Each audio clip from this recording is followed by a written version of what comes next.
हरे कृष्णा राधे राधे। आज है अश्विन माह के कृष्ण पक्ष की एकादशी यानी कि इंदिरा एकादशी। क्योंकि ये एकादशी पितृ पक्ष में आती है तो इसका महत्व भी बढ़ जाता है।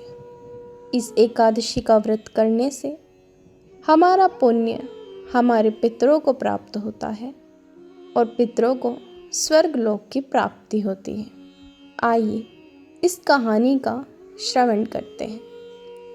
प्राचीन काल में सतयुग के समय में महिष्मती नाम की एक नगरी में इंद्रसेन नाम का एक प्रतापी राजा धर्मपूर्वक अपनी प्रजा का पालन करते हुए शासन करता था।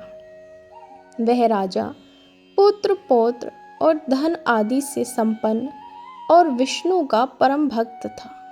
एक दिन जब राजा सुखपूर्वक अपनी सभा में बैठा था तो आकाश मार्ग से महर्षि नारद उतरकर उसकी सभा में आए। राजा उन्हें देखते ही हाथ जोड़कर खड़ा हो गया और विधि पूर्वक आसन में अर्घ दिया।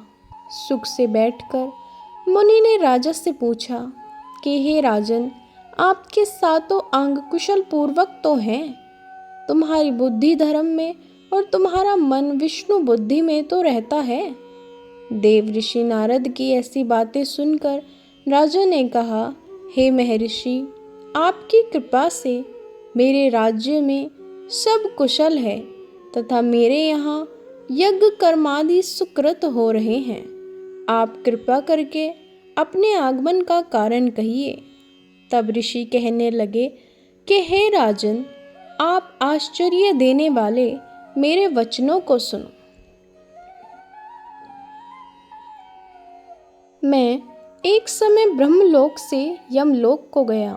वहाँ श्रद्धा पूर्वक यमराज से पूजित होकर मैंने धर्मशील और सत्यवान धर्मराज की प्रशंसा की। उसी यमराज की सभा में महान ज्ञानी और धर्मात्मा तुम्हारे पिता को एकादशी का व्रत भंग होने के कारण देखा। उन्होंने संदेशा दिया, सो मैं तुम्हें कहता हूँ। उन्होंने कहा कि पूर्व जन्म में कोई विघ्न हो जाने के कारण मैं यमराज के निकट रह रहा हूँ। सो हे पुत्र, यदि तुम अश्विन कृष्ण इंदिरा एकादशी का व्रत मेरे निमित्त करो तो मुझे स्वर्ग की प्राप्ति हो सकती है।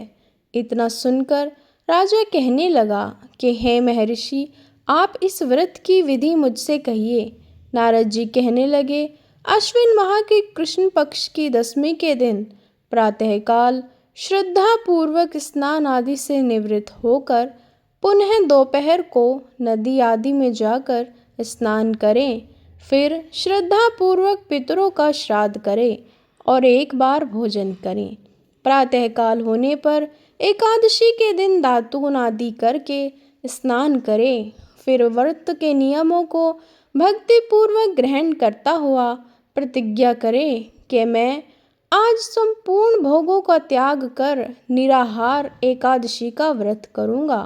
हे अच्युत, हे पुंडरीकाक्ष, मैं आपकी शरण हूँ, आप मेरी रक्षा कीजिए।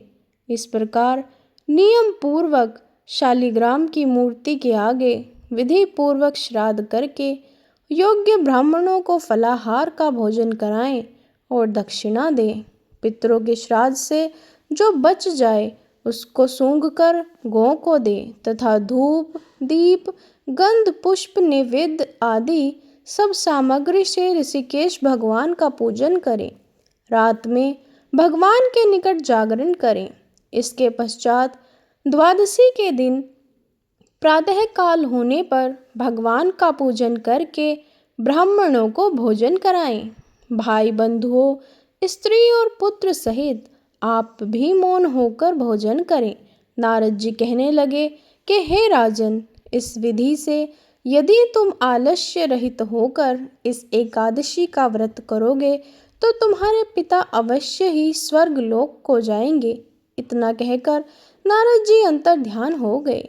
नारद जी के कथानुसार राजा द्वारा अपने बांधुओं तथा दासों सहित व्रत करने से आकाश से पुष्प वर्षा हुई और उस राजा का पिता गरुड़ पर चढ़कर विष्णु लोक को गया। राजा इंद्रसेन भी एकादशी के व्रत के प्रभाव से निष्कंटक राज्य करके अंत में अपने पुत्र को सिंहासन पर बैठाकर स्वर्गलोक को गए। हे युधिष्ठिर, यह इंदिरा एकादशी के व्रत का महत्व मैंने तुमसे कहा। इसके पढ़ने और सुनने से मनुष्य सब पापों से छूट जाते हैं और सब प्रकार के भोगों को भोगकर अंत में वैकुंठ को प्राप्त होते हैं। इंदिरा एकादशी व्रत के कुछ महत्वपूर्ण नियम मैं तुमसे कहता हूँ, सो वह भी सुनो। इंदिरा एकादशी व्रत के पिछले वाले दिन यानी दशमी को आपको सूर्यास्त के बाद भोजन नहीं करना चाहिए। इंदिरा एकादशी के व्रत में किसी भी प्रकार का अन्न ग्रहण नहीं किया जाता। मुख्य रूप से चावल का सेवन पूर्ण रूप से वर्जित होता है।